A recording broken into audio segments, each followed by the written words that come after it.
I am a spoken word artist, a comedian, a published author, a self-published author. I've written children's books, comic books, and poetry, and performed in poetry slams. Oh my God! All the fun stuff. Oh my gosh.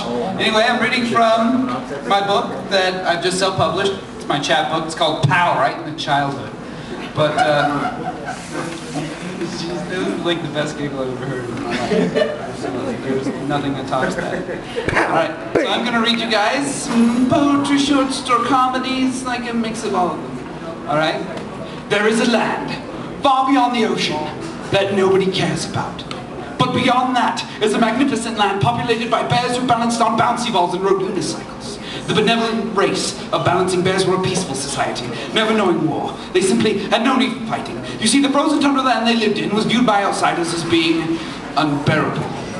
And so the whimsical bears flourished in art and creativity. Their dancing and music were the compendium of their utopic society. And their chieftain, Bobo, was the greatest they had ever had. Then the day finally came. Nobody knows if the humans were desperate or greedy. In any case, the men who lived in the land nobody cared about discovered the land of the balancing bears, desiring it for their own. They led their brash, battle-hardened armies into Bobo's kingdom of bears. Bobo's bears were butchered and broken. Indeed, the balancing bears were bloodied and beaten badly. Bobo realized the threat of violence against him and called for an immediate surrender. The humans agreed and wrote a treaty to be signed by Bobo, chieftain of the balancing bears. Bobo's mouth salivated onto the conference counter as the treaty was placed before him. A piece of parchment scrawled with the demands of the human leader, Joseph Stalin. "Brrr!" exclaimed Bobo, which roughly translates to, "What is this?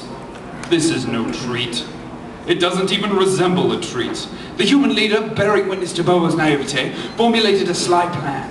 "This piece of paper you sign, and then we all celebrate with treats." And so Bobo signed the treaty, and the humans and bears all celebrated with treats. The bears played the traditional music and danced the traditional dances which dazzled the devious humans. And while some saw it for its beauty, others saw it for its potential for profit. The humans and bears lived in peace for a time, and the economy flourished exceedingly as the humans brought in bags upon bags of gold earned by taking the traditional dances of the balancing bears to the road, making their mystical movements a worldwide wonder.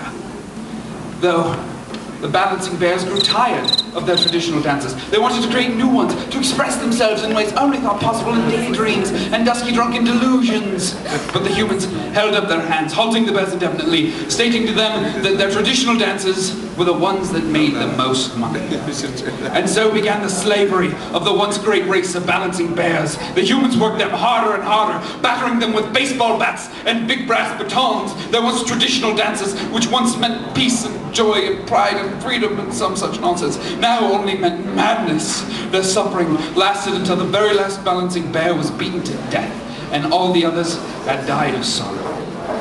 To this day, however, the great legacy remains. Their homeland still bears the name Bobo gave it the day he was struck into shackles and forced to dance before the courts of Joseph Stalin. He called it Russia, which the humans felt stupid saying, so they simply called it Russia, which in bear means the land of the great grizzly artisans, who took peace for granted and were brought to injustice because of their devotion to art and their advanced ability to create. Because when you speak in roars, every sound wave must carry a meaning. Thank you.